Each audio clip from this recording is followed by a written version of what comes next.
Welcome to Maheshan IAS. Your rank is our responsibility. जय हिंद, नमस्कार दोस्तों। मेरे पीछे आप दो लोगों की तस्वीर देख रहे होंगे। एक तरफ शहबाज शरीफ है और एक तरफ आसिम मुनीर है।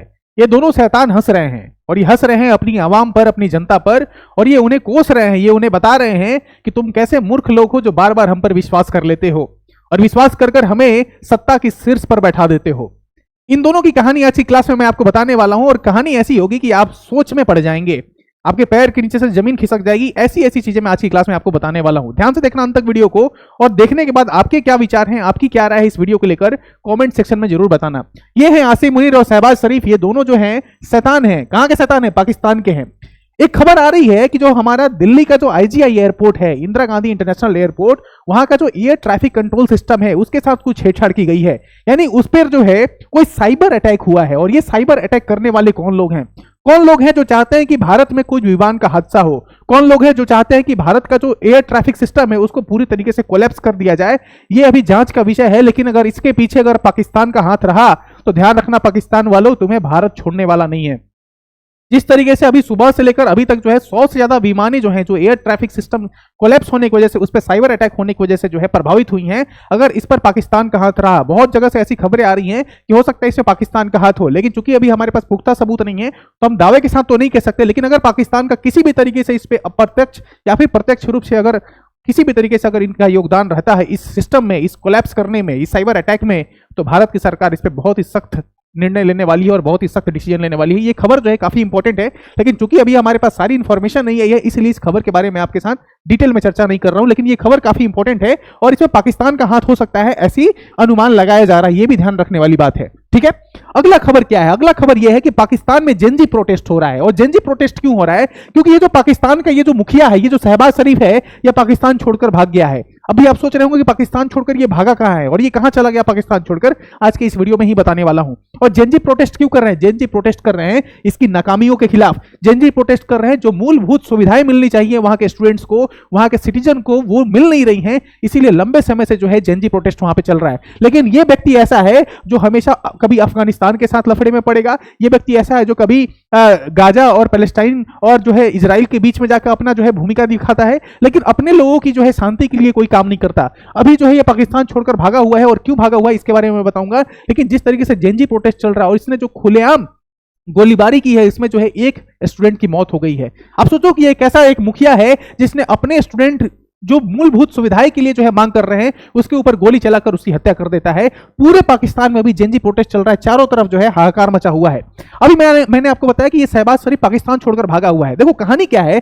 कहानी यह है कि भारत की सरकार जो है, हमारा जो मिनिस्ट्री ऑफ डिफेंस है, उसने क्या किया, ब्रह्मोस को लेकर अर्मेनिया के साथ डील किया है। अगर आप यहां पे देखोगे, अर्मेनिया एक देश है जिसके साथ हमने क्या किया, ब्रह्मोस को लेकर हमने डील किया है। और चूंकि अर्मेनिया के साथ हमने डील किया है, ये बात अजरबैजान को अच्छी नहीं लग रही है। किसको नहीं लग रही है? अजरबैजान को अच्छी नहीं लग रही है, क्योंकि अजरबैजान इसका नेबरिंग कंट्री है। और अजरबैजान कह रहा है, भारत को कह रहा है कि तुम ये ब्रह्मोस मिसाइल किसको मत दो, अर्मेनिया को मत दो।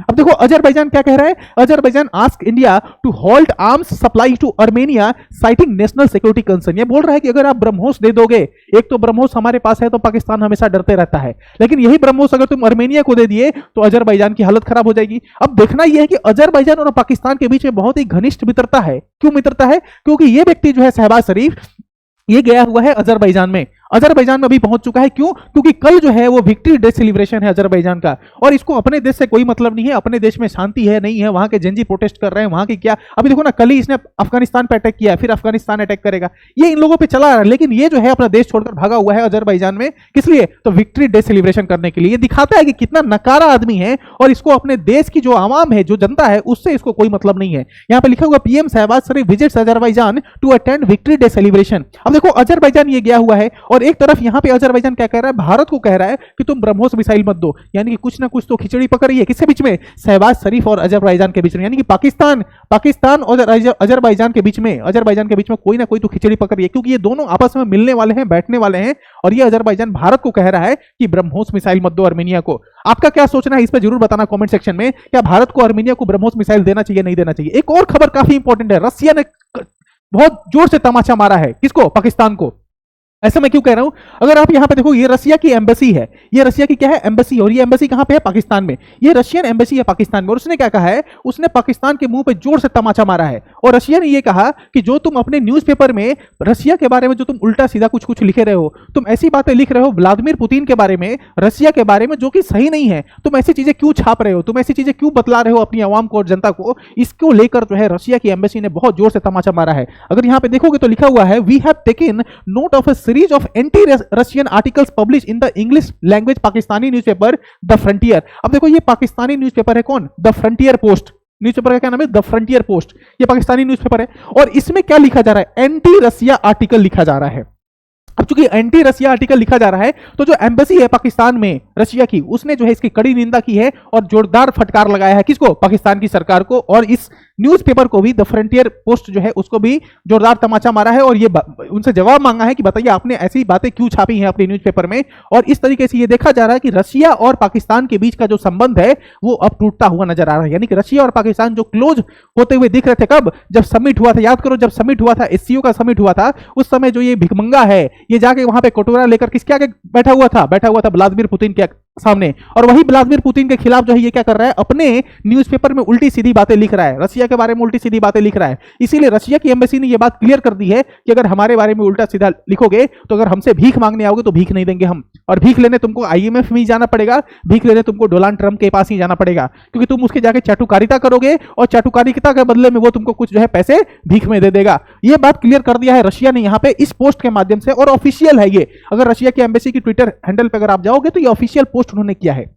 एक और खबर मैं आपको बताऊं, और ये जो है ये आसिम मुनीर की बात करें, आसिम मुनीर एक ऐसा व्यक्ति है जिसने खुद को ही एक तरीके से सर्वे सर्वा बना लिया है पाकिस्तान का। यानी कि अगर पाकिस्तान में अगर मुखिया की बात करें, पूरे पाकिस्तान का एक तरीके से जो सर्वे सर्वा है वो कौन है, वो है आसिम मुनीर। यानी कि शहबाज शरीफ तो इसका जो है नीचे वाला व्यक्ति है ना, शहबाज शरीफ को तो ये कुछ समझता नहीं है, क्योंकि आर्टिकल 27 की जो बात हो रही है, आपने वीडियो देखा होगा, राजपूत सर का अगर आपने वीडियो देखा होगा तो आर्टिकल 27 जो अमेंडमेंट होने वाला है पाकिस्तान के कॉन्स्टिट्यूशन में, उसके बहुत अच्छे से समझाया। अगर वीडियो आपने नहीं देखा तो जरूर देखना वो वीडियो, और उसमें आसिम मुनीर को पूरे पाकिस्तान का जो है एक तरीके से अधिकार दे दिया गया, कुछ भी कर सकता है। यानी कि इसको और पावरफुल बना दिया गया है, किसको, आसिम मुनीर को। ये ऐसा व्यक्ति है जो खुद ही को प्रमोट कर लेता है, ये ऐसा व्यक्ति है जो खुद को ही मेडल दे देता है, ये ऐसा व्यक्ति है जो खुद को ही ये सारे जो मेडल्स लगे हुए हैं वो खुद को ही पहना लेता है, ये ऐसा व्यक्ति है। इसीलिए ये पिक्चर मैंने लगाया है। और ये पाकिस्तान जो है ये इंस्पायर किससे होता है, ये इंस्पायर होता है अपने दोस्त तुर्की से। ये तुर्की एक ऐसा देश है जिसके 8 तो पड़ोसी देश हैं और 8 में से 5 से लड़ाई लड़ रहा है। ये ऐसा देश है तुर्की जो 8 देश हैं, यहां पे देखोगे 8 में से किससे लड़ रहा है, 5 से, वो जो है 5 से लड़ाई लड़ रहा है। और कौन कौन से देश हैं, ग्रीस है, साइप्रस का मुद्दा आप सबको पता ही होगा, सीरिया है, इराक है, आर्मेनिया है। इन सारे कंट्री से जो है तुर्की लड़ रहा है। इसी तरीके से पाकिस्तान का भी हाल यही है। पाकिस्तान तो पहले तो अपनी आवाम से लड़ रहा है, पाकिस्तान जो है अपनी पाकिस्तान के अंदर की जो संगठनें हैं उनसे लड़ाई लड़ रहा है, फिर अफगानिस्तान से लड़ ही रहा है, भारत से लड़ ही रहा है। लेकिन अभी कुछ समय पहले से बांग्लादेश से जो लड़ाई लड़ रहा था, वो यूनुस के आने के बाद से जो है बांग्लादेश के साथ कुछ उसके मीठे संबंध हो गए, क्योंकि भारत का विरोधी दोस्त होता है और भारत का विरोधी है बांग्लादेश, और उसका जो है एक तरीके से दोस्ती का हाथ बढ़ाया है पाकिस्तान ने, और उन दोनों जो है दोस्ती कर लिए भारत के खिलाफ। जब से यूनुस सरकार में आया है तब से भारत के खिलाफ कुछ ना कुछ षड्यंत्र जो है बांग्लादेश की मिट्टी से भारत के खिलाफ की जा रही है। ये सब आपको पता होगा, क्योंकि हम अपने चैनल पे जो भी ऑथेंटिक चीजें हैं वो आपके साथ शेयर करते रहते हैं। एक और खबर आपको दूंगा, पाकिस्तान की हालत तो ऐसी है कि पाकिस्तान में कोई एमएनसी काम नहीं करना चाहता। जितने भी मल्टीनेशनल कॉर्पोरेशंस हैं वो पाकिस्तान की मिट्टी को छोड़कर और पाकिस्तान को छोड़कर भाग रहे हैं। कारण क्या है, उनका एथनिक वायलेंस, उनका जो है इंटरनल जो वायलेंस हो रहा है, इंटरनल जो कॉन्फ्लिक्ट हो रहा है, वहां की जो जेनजी है जो प्रोटेस्ट कर रही है, वहां की जो आवाम है वो प्रोटेस्ट कर रही है, चाहे बलूचिस्तान हो, खैबर पख्तूनख्वा हो, या फिर हमारा जो उन लोगों ने हमारे भारत के कश्मीर के जो हिस्सों को उन्होंने ऑक्युपाई कर रखा है वो हिस्सा हो, हर जगह से सिर्फ वायलेंस और सिर्फ जो है आवाजें उठाई जा रही हैं। ये देखते हुए जो कतर है, कतर ने क्या किया है कि कतर ने अपना जो इन्वेस्टमेंट कर रखा था पाकिस्तान में उसको उसने वापस ले लिया है। लाइन यहां पे देखना क्या लिखा हुआ है, Qatar Al Thani group decide to sell its 49% stake in the $2 billion Port Qasim power project. अब देखो पोर्ट कासिम पावर प्रोजेक्ट है, इस पोर्ट कासिम पावर प्रोजेक्ट के बारे में अगर मैं बताऊं, इसमें 49% स्टेक जो था वो किसका था, कतर का था, और बाकी जो है कुछ चाइना का भी था। इसमें 49% स्टेक को जो है उसने क्या किया है, बेच दिया है $2 बिलियन में, और वहां से जो है एग्जिट करके वो छोड़ के चला गया। ये क्या दिखा रही है, दिखा रहा है कि पाकिस्तान कितना अनस्टेबल कंट्री है, अस्थिरता कितनी भरी हुई है पाकिस्तान में।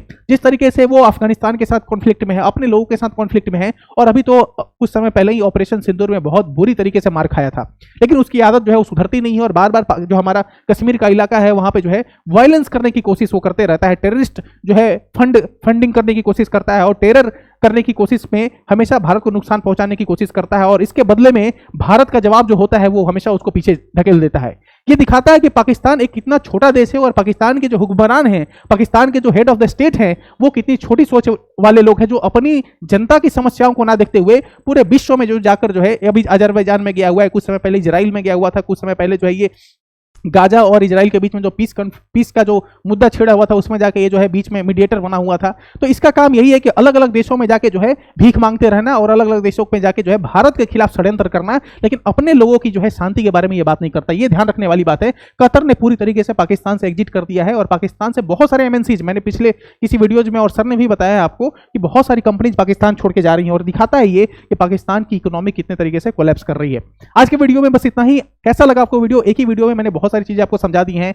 भारत का जो आईजीआई एयरपोर्ट है, एयर ट्रैफिक कंट्रोल सिस्टम, उसको कोलैप्स करने की कोशिश की गई है, वहां पे साइबर अटैक हुआ है। इसके बारे में एक और वीडियो में लेके आऊंगा जब हमारे पास पूरी अच्छी तरीके से सारे सोर्सेज से इंफॉर्मेशन आ जाएंगे, ऑथेंटिक इंफॉर्मेशन आ जाएंगे, तो उससे रिलेटेड मैं एक खबर जरूर बनाऊंगा आप सबके लिए, ताकि आप सबको जो है सच्चाई पता चलनी चाहिए कि क्या इसमें पाकिस्तान का हाथ है या नहीं है। जिस तरीके से साइबर अटैक करके भारत में विमान हादसा कराने की कोशिश की जा रही थी, लेकिन हमारे भारत की जो एयर ट्रैफिक कंट्रोल सिस्टम है वो बहुत पहले ही उन्होंने जो है एक्शन ले लिया इस पे और इसको जो है ये जो अनहोनी होने वाली थी उसको रोक दिया। लेकिन जिन लोगों ने इसके पीछे जिनका हाथ था वो जरूर पता चल जाएगा बहुत जल्द। Thank you so much for joining this video. मिलते हैं किसी और वीडियो में एक नए टॉपिक के साथ। Thank you so much.